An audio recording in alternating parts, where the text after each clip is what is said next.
When destiny calls, all you've got to do is say yes. And when destiny calls, it's not about having the right qualifications or perfect training, just being able to show up, be present, and be in the moment and ready to learn. We live out loud with our next guest, the co-founder of NZ Crafts, Cathy Keya, who said yes to destiny and is a self-taught designer who makes amazingly beautiful crafts. Next.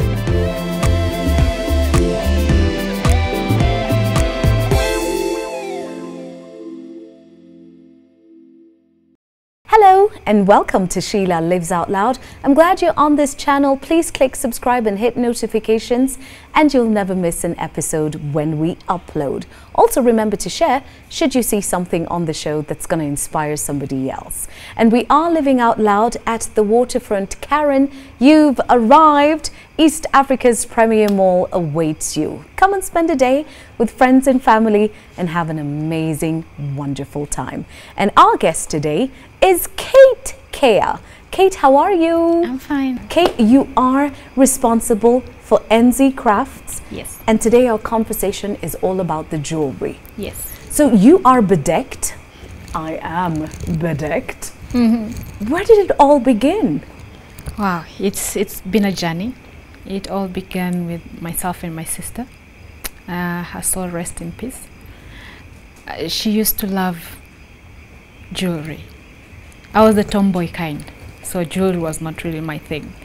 But then when she started just joining things together, and then our friends really loved them, and she was working for someone else, so we thought, why can't we just start making our own and maybe sell? So it started from there, and it's been a long journey, 5 years down the line. Wow. 5 years, and this was 5 years without your sister, or several years with your sister and then she passed on? I was with my sister. Actually, she was the one running the brand because she was outgoing and she was all out there. For me, I was a bit laid back. You were in the fixing. Yes. You were welding and putting things and just together trying to and soldering things together. Yes, and designing as well. And designing too. Yeah, and she was the one who was always out there. So for 3 years we were together. Unfortunately, I lost her 2 years ago. It was so sad, but as we know it's life. So it's life, and I'm very sorry for your loss. Okay. And you tell me that you're self-taught. All of this that we see, you've taught yourself how to do. There's nobody that you contract and say, make it like this or bend it like that. This is all you. In the beginning, it was like that. When we started now, we want to design to another level. It was more, we get someone to do it for us.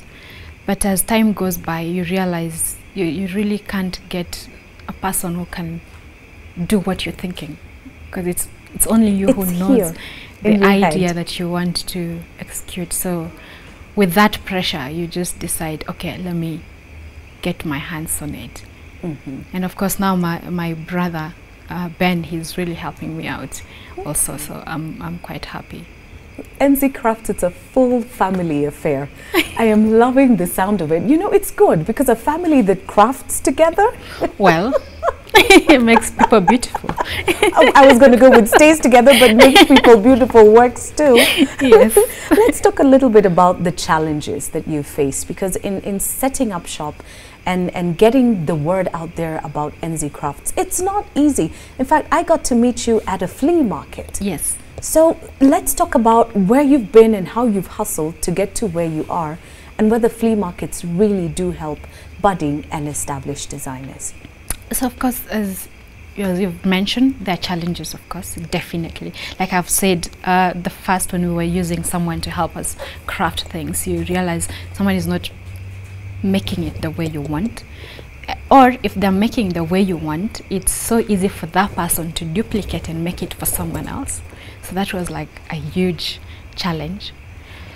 So with that, of course, we started running away from guys doing it for us, and then we start now trying to do it ourselves. Another challenge will be, of course, when we started, brass was really not being used so much as in the jewelry industry. But for now, it has become like almost everyone I meet in the market has brass in their thing going on. Before it was more of beads, Maasai beads. A lot of the Maasai beadwork was huge. Yes, it was. So that's another challenge. Now brass has become the real thing, because the beauty with brass doesn't fade. You know, it's there to stay. You just have to clean it up and you're good to go. And then of course the flea markets are good, I'll say, because they've made us who we are today. You go for several, you meet people. Of course I met you. I've met different guys like Grace Msalami and other people who, when they wear, they tag you along, and guys get to know about you, so they get to ask, call you. And of course with the social media it has been a bit easy. And you know, social media is so easy to navigate, and there are a lot of people who think and say, no, maybe we shouldn't, maybe we should just, you know, keep doing what we're doing. But you miss out, and you forget that you could be tapping into a new generation of consumers who actually are looking for unique pieces and standout pieces. True. In the beginning, actually, we were a bit uneasy with social media, because of course we were afraid people are going to copy our designs and all that. Yeah, there's a lot of copy. But you know, this is Kenya. If one person is a quail farmer, everybody becomes a quail farmer. But only the true people stand the test of time. So with time, after sitting down with my sister, we're like, you know what, we have to use this space. And since we started using it, it's been amazing. I get so many phone calls and orders from social media. Right. Taking a look at your pieces, what inspires you? Where do you tap into that creativity? Where are these beautiful, delightful pieces birthed? Well, other than, of course, wanting the African woman, Kenyan woman to pop, that is the main idea. I also like the gypsies. I like their style because it's different. They are daring. They are not afraid to, you know, just go out there and try things. So I like their style of dress and their style of using colors and just mixing them up so that they bring out the beauty in you and that colorful you. So that's why you can see I have a lot of colors, blue, red, and all that. And greens and yellows, and I just love wearing your pieces. I truly do. And I'm just thinking, you know, going forward as a nation, the president has talked about the big four, and manufacturing is key. And just listening to you talk, you represent a lot of designers, young and established, who are really all about that aspect of the big four, about manufacturing. So in terms of the next level, if things will get better for you, things get better for us, how can this pillar come to life for you? What would you like to see happen to make your life easier to produce more pieces, to be able to access more markets? What would you like to see happen? When that pillar of manufacturing comes in place, of course, being able to access the production machines and all that, it will be easy.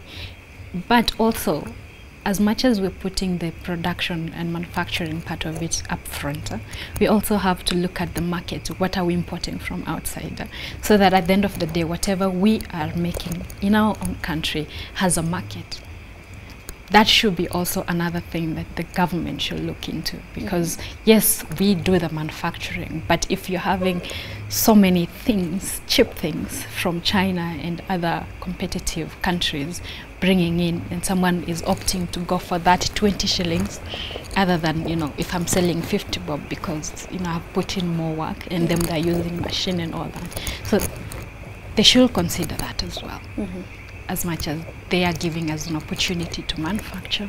It's also protect our homegrown industries. It's very important. And for us, I mean, you know, for you and many others, it's like a cottage industry. Everything is still on a small scale. Yes. But you're looking to scale up and you're looking to get even bigger. True. So looking at the future for NZ Crafts, what do you see?